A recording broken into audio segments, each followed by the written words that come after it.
At 3:47 a.m. local time, the North Atlantic is calm, black, and almost unnaturally still. From the bridge of a U.S. Navy destroyer carrying out routine operations in international waters, nothing seems out of place. The sea looks empty, unchanged, almost peaceful. But beneath that quiet surface, the situation has already started to shift.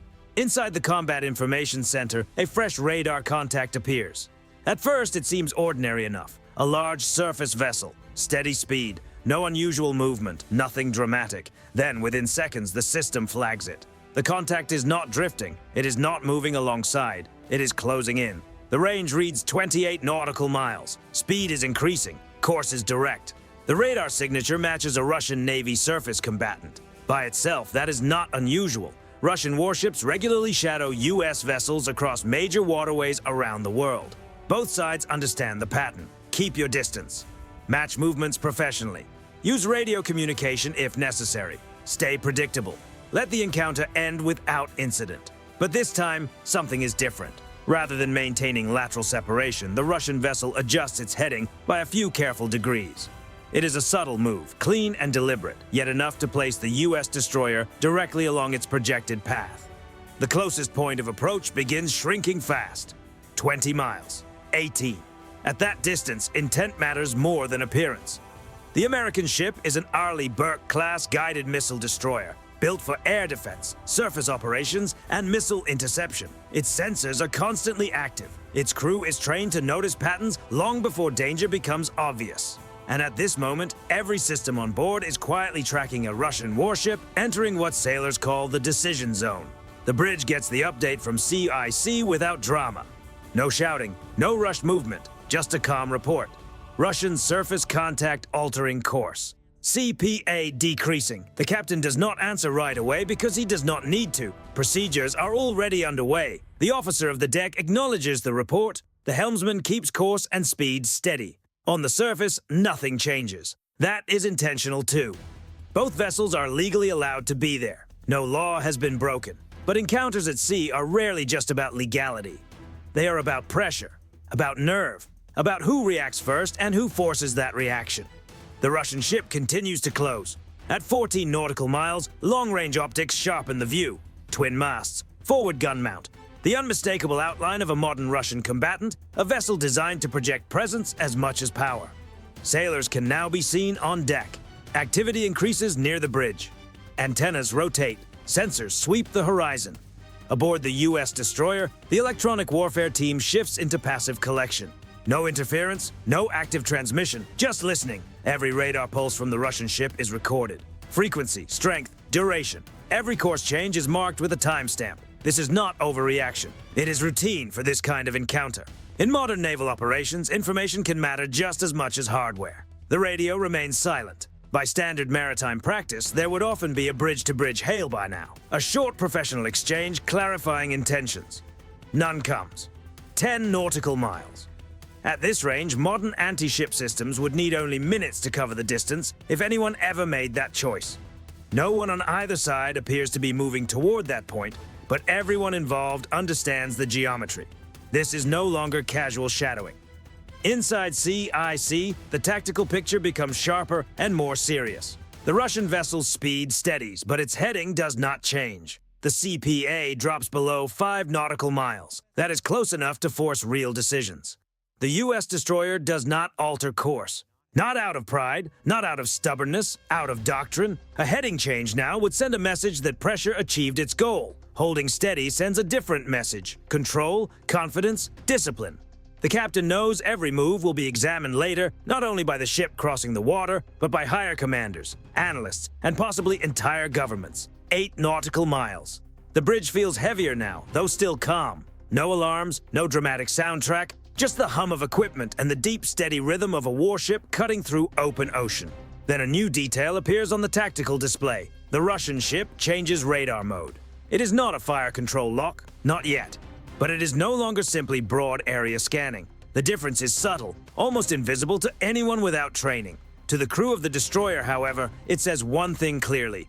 The encounter has moved into a different phase. That change does not trigger panic. It does not have to. Everyone in the Combat Information Center already understands what it means. The Russian ship has shifted from general awareness to concentrated observation. In naval language, that is a message in itself. You are no longer just another contact on the horizon. You are now the focus. Inside CIC, the atmosphere tightens, but it does not break. Voices stay low. Reports remain short, exact, and emotionless. Russian surface contact active search. Narrow beam. The tactical action officer acknowledges the update without comment. Time, bearing, and power are logged. These details may matter later, long after the ships part ways. On the bridge, the captain stands still, eyes moving between the dark horizon and the digital displays.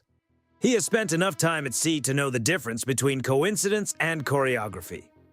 What the Russian ship is doing is measured. Every adjustment has purpose. The destroyer continues on the same course at the same speed. This is not indifference. It is a disciplined response meant to deny the other side the very thing it may be seeking, a visible reaction. Rules of engagement are reviewed quietly, not because anyone expects immediate action, but because clarity prevents mistakes. The guidance is unchanged. Do not escalate, do not provoke, be ready. Below deck, systems come alive in silence. The electronic warfare suite shifts from broad monitoring to concentrated collection. Antennas make tiny corrections, tracking the Russian ship's emissions with precision. The US vessel sends nothing back. It remains electronically quiet, revealing as little as possible. The logic is simple. Every signal you transmit gives the other side something to study. At 7 nautical miles, long-range cameras now provide sharp imagery.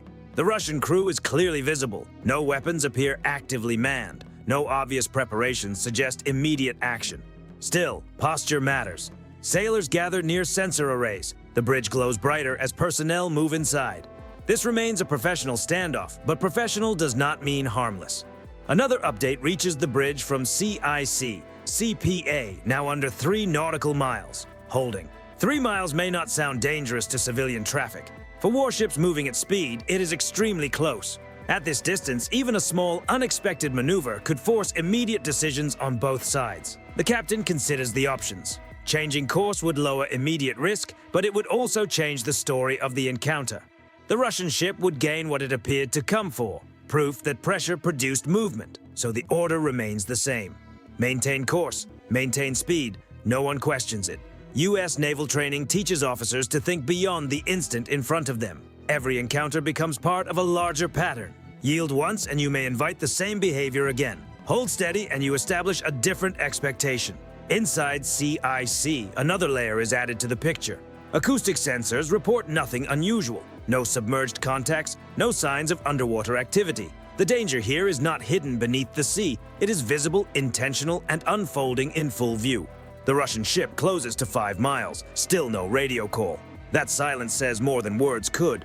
International maritime norms encourage communication during close approaches. Silence at this range creates deliberate ambiguity. It pushes the other side to guess, to interpret, to react. The U.S. crew refuses to guess. Instead, it prepares. Flight operations are quietly authorized. On the flight deck, the ship's MH-60R Seahawk helicopter is brought to readiness. Blades folded, systems cold. No launch yet, just the option. In this moment, the helicopter is not about force. It is about visibility. Airborne observation, a clear presence, a record from above. Preparing it is not meant as escalation. It is meant as prevention. At 4 nautical miles, the Russian ship's wake is clearly visible through the bridge windows. The distance between the two ships feels smaller than the numbers suggest. The sea itself seems compressed. The captain finally speaks. Log everything. Cameras on. This encounter will not be defined later by rumors, speculation, or headlines alone. It will be defined by data, video, sensor records, time-stamped proof of who did what and when. The Russian ship holds its course. The American destroyer holds hers. 2 warships, 2 flags, international waters. And between them, a narrowing space where one mistake could turn a demonstration into something far more serious. 4 nautical miles. At this range, the ocean no longer feels wide, it feels calculated. Every degree of heading, every small adjustment in speed now carries meaning. Inside the Combat Information Center, the tactical display shows 2 tracks locked into a geometry that leaves little room for casual error. The Russian warship stays steady. No radio hail, no visible move to widen the gap, no sign of easing off. For the crew of the U.S. destroyer, that confirms what is already obvious. This is no longer routine shadowing. This is controlled pressure, deliberate and sustained. Then the Russian radar emissions sharpen again. The beam tightens. Power rises slightly. Still not a fire control lock, but closer to that threshold than before. In naval terms, it is a boundary not crossed, yet clearly approached. Russian contact adjusting radar mode. Focused sweep. The electronic warfare officer gives the report. It is acknowledged, recorded, stored. No one raises a voice. There is no room for panic here. Training takes the place of instinct. On the bridge, the captain shifts slightly and looks through the glass at the dark silhouette cutting across the sea. He knows this pattern. He has seen versions of it in other waters and under other flags. The purpose is not always to start a confrontation. More often, it is to provoke a reaction that can later be used as justification. The destroyer will not provide that reaction, but it will not ignore the escalation either. The order is given quietly. Set condition yellow. Prepare non-lethal response options. Condition yellow is not combat. It is readiness. It increases alertness, brings additional watch standards into place, and reduces response time without changing the ship's outward posture. Below deck, sailors adjust headsets, verify consoles, and confirm that systems are ready. The mood remains controlled. This ship has rehearsed moments like this countless times. Outside, the gap narrows again, 3 nautical miles. At that distance, even the wakes begin to interact. The water churns in a different rhythm, shaped by 2 massive hulls, pushing through the same stretch of dark ocean.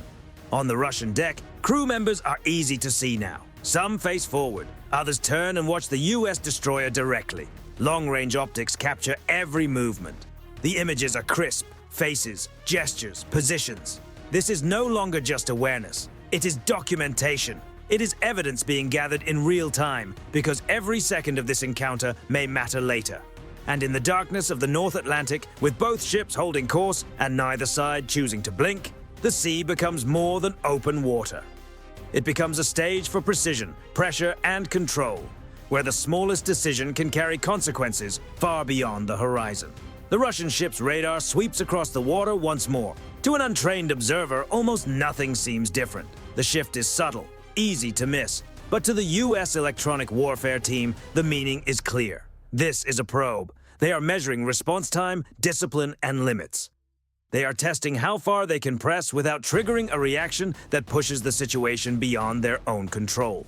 The bridge receives the update in the same calm tone as before. CPA now under 2 nautical miles, holding course.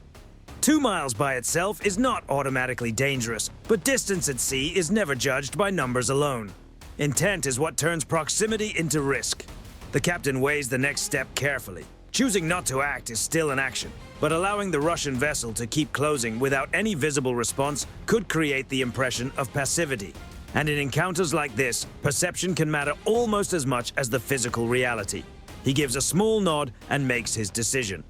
Launch the helo. The order moves quickly through the ship, but without urgency or chaos. On the flight deck, the crew of the MH-60R Seahawk responds with practiced precision. Rotor blades unfold, power rises, navigation lights stay muted. Nothing about the launch is theatrical, nothing is rushed, it is deliberate, measured, controlled. The helicopter lifts smoothly into the night. Its purpose is not attack. It carries no signal of aggression. What it brings instead are sensors, cameras, and a message that cannot be misunderstood. The encounter has now moved to a level where everything is being watched from above, recorded in detail, and assessed in real time. As the Seahawk pushes forward, its systems come alive. Infrared sensors pick up the heat signatures of both ships. Radar maps the water between them. Data pours back to the destroyer instantly. From the Russian vessel's perspective, the helicopter is impossible to ignore. And for the first time since the encounter began, something changes. The Russian ship's speed drops slightly. Not enough to stand out dramatically, but enough to be intentional. Then, at last, the radio comes to life. A controlled voice, accented and careful, breaks the silence. United States Warship. This is Russian naval vessel. You are operating in proximity to our maneuvering area. The wording is vague, carefully constructed, neither openly hostile nor fully neutral. The reply from the U.S. destroyer comes immediately, just as measured. Russian naval vessel, this is United States warship conducting lawful transit in international waters. Your movements are being monitored. Recommend you alter course to maintain safe separation. Then comes a pause. Seconds stretch. 2 warships below, 1 helicopter overhead, sensors fixed, cameras rolling. Everyone aboard understands what this moment means. Pressure either gives way here or it shifts into something more serious. What happens next will define the encounter. The silence on the radio lasts longer than expected. 5 seconds. 10. The Russian vessel does not answer right away. Its engines continue driving it through the water. Its bow remains pointed along a converging path. For a few tense moments, the only thing moving freely above the scene is the helicopter, holding its steady orbit like a silent witness. Inside the Combat Information Center, every console is alive with information. The Seahawk is sending back high-resolution imagery in real time. Infrared paints the Russian vessel in sharp contrast against the cold Atlantic night. Bridge windows glow with heat. Exhaust plumes burn bright. Crew positions are identified, counted, tracked. At this point, the situation is no longer just a close approach. It has become a full-spectrum intelligence event. The helicopter slides laterally, maintaining a safe standoff while adjusting its viewing angle.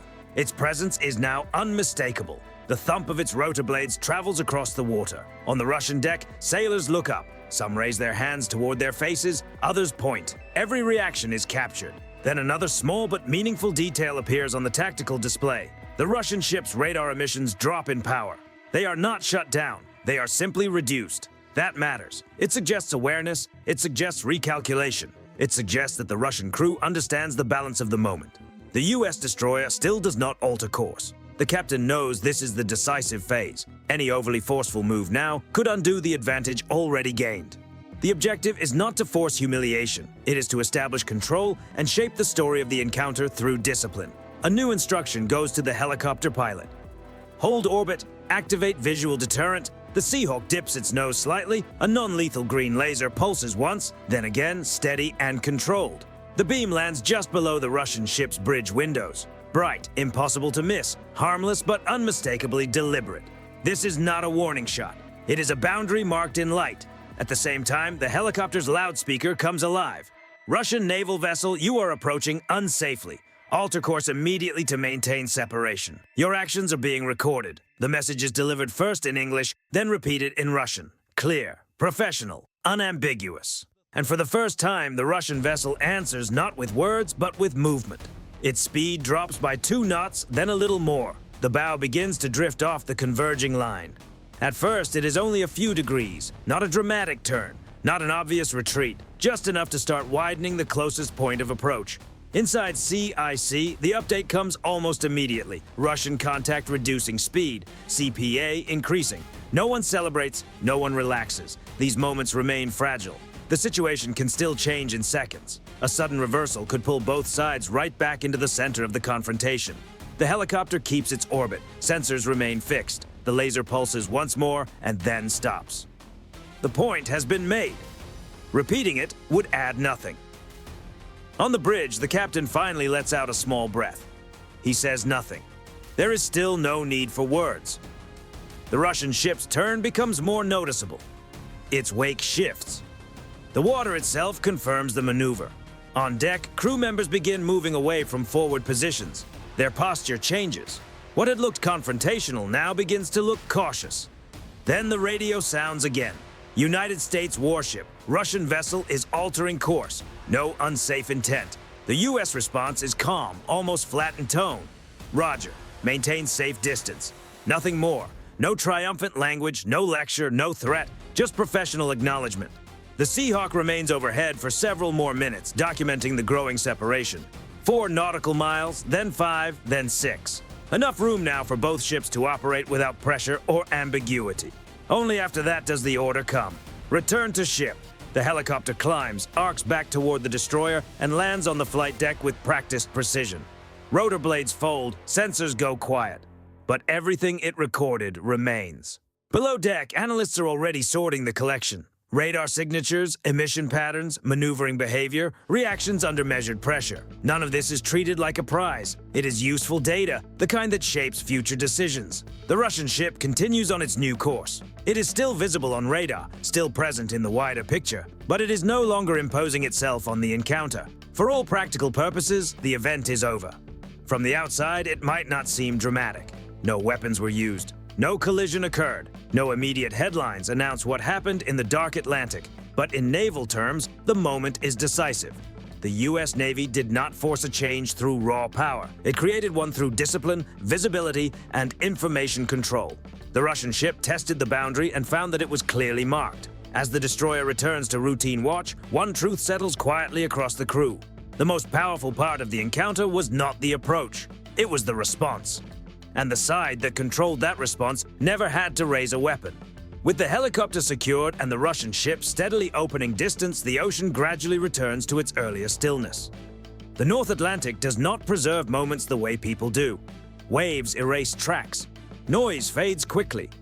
What remains is the record carried inside the destroyer. The encounter is not viewed as a dramatic ending, but as a transition. The captain orders the ship to remain on its original heading. Speed stays the same. There is no course correction and no sign that the mission was ever interrupted. The message is quiet but unmistakable. The pressure did not alter the operation. Inside the Combat Information Center, attention shifts from immediate tracking to analysis. Radar logs are archived. Electronic emissions are labeled and categorized. Timestamps are checked and cross-checked. The Seahawk's video feed is copied, secured, and preserved. Nothing about this process feels cinematic. Everything is precise, methodical, and routine. This is how modern naval encounters are often decided. The Russian vessel remains on radar for another 20 minutes, now on a parallel course at a safe distance. No more probing radar behavior, no more radio traffic. Whatever objective brought it in so close has either been completed or abandoned. For the crew of the destroyer, routine returns quickly. Watch rotations continue. Coffee appears beside consoles. The ship settles back into the familiar rhythm of operations at sea. That normalcy is not accidental. It is the result of discipline. But underneath that routine, the meaning of what happened is already understood. This was never about territory. It was not about who could act first. It was about control. In the modern maritime environment, outcomes are often shaped less by direct force and more by information, perception, and restraint under pressure. The side that panics gives away leverage. The side that reacts too aggressively loses credibility. The side that remains steady while documenting every detail preserves options. The Russian vessel leaves the encounter having learned something, not through threat, but through experience. It has seen where the line is, how quickly the U.S. Navy responds, what tools it uses before stronger measures become necessary, and what posture it maintains under stress. The U.S. Navy learned something as well. Every radar pulse, every frequency shift, every hesitation in the Russian ship's maneuvering becomes part of a growing body of knowledge. Patterns become clearer. Future encounters become easier to read. What appeared on the surface to be a tense standoff was, in reality, also an exchange of information conducted without a single shot. That is the real outcome. From a distance, outside observers might call it a near miss, a standoff, or a dangerous contest of nerve. Those descriptions miss the deeper point. There was very little randomness in what happened. The Russian ship applied pressure. The U.S. ship absorbed it. Then it answered in a way that removed uncertainty without adding unnecessary danger. Presence replaced provocation. Documentation replaced drama. And in doing that, the U.S. Navy achieved something more lasting than a simple tactical advantage. It reinforced a standard. In international waters, close approaches will be met with professionalism rather than panic, with visibility rather than silence, with restraint rather than retreat. As the destroyer moves on, its wake cutting a clean path through the dark water, the encounter already begins fading for those who stood through it in real time. There will be no medals, no detailed public statement explaining every move, no dramatic announcement breaking down the sequence minute by minute. That too is deliberate. The most effective messages at sea are not always broadcast loudly. Sometimes they are delivered quietly, recorded carefully, and remembered by exactly the people who need to remember them. And somewhere beyond the horizon, another warship may one day weigh the same questions again. How close is too close? How far is far enough? And what happens when the line is tested? Now the answer is clearer. Not every confrontation ends in destruction. some end in understanding. And in modern naval power, that understanding can be one of the strongest deterrents of all.